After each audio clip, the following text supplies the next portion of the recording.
కూతాటి యాదగిరి ఇంటి కేసు మరి అతను గ్రామస్తులందరినీ కాదని కూడా పోయి మన పోలీస్ స్టేషన్లో కంప్లైంట్ చేసి దీన్ని ఇంత పెద్దగా కేసు చేయడం జరిగింది. ఇది సరికాదు. మరి ఆ సంఘటన జరిగిన తెల్లారే మేము ఏసీపీ గారి దగ్గరికి పోయినాము.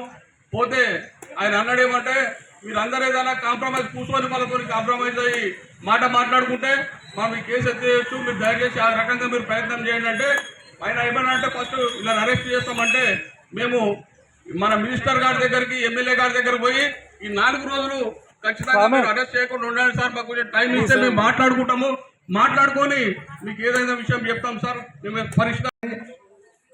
ఇలాంటి కుట్రలను మనం తిప్పికొట్టాలంటే అన్ని కులాల కూడా మనం అందరము చౌటుప్పల్ పోలీస్ స్టేషన్ కాడికి పోయి శాంతియుతమైనటువంటి ధర్నా కార్యక్రమాన్ని కూడా కూర్చోవలసిన అవసరం ఉన్నది. అలా ఎందుకంటే ఒక యాదగిరి కుటుంబమే కాదు, ఈ ఊళ్ళో ఎంతమంది ఎస్సీ ఎస్టీలు ఉన్నారు. ఒక కుటుంబానికి అన్యాయం జరిగితే ఊరంతా కలిసి ఒకరి మీద ఎందుకు కుట్ర చేస్తారు? చేయరు కదా.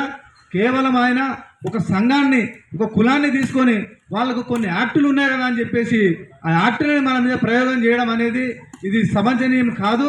ఇలాంటి చర్యలకు పాల్పడడం వాళ్ళ కులానికి సంబంధించిన వాళ్ళు కూడా సపోర్ట్ చేసలేరు. కాబట్టి మనం అందరం కూడా ప్రజలు మొత్తం తరలిపోయి చౌటుప్పల్ కాడ కూర్చున్నట్టయితే పెద్ద పెద్ద నాయకులకు రాష్ట్ర నాయకులకు కూడా నిజమేందనేది కూడా తెలియజెప్పాల్సిన అవసరం ఉన్నది.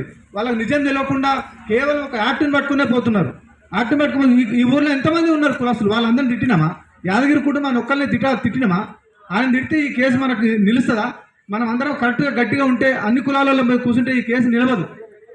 కాబట్టి దయచేసి మనం అందరం సహకరించాల్సిన విషయం ఏంటంటే ఇప్పుడు 10 గంటలకు ఇక్కడి నుంచి మనం 10 గంటల వరకల్లా చౌటుప్పల్లో ఏసీబీ గారి ముందు మనం అందరం కనబడాలి. మనం కనబడితే మన ఆవేదన ఏందో తెలుస్తుంది.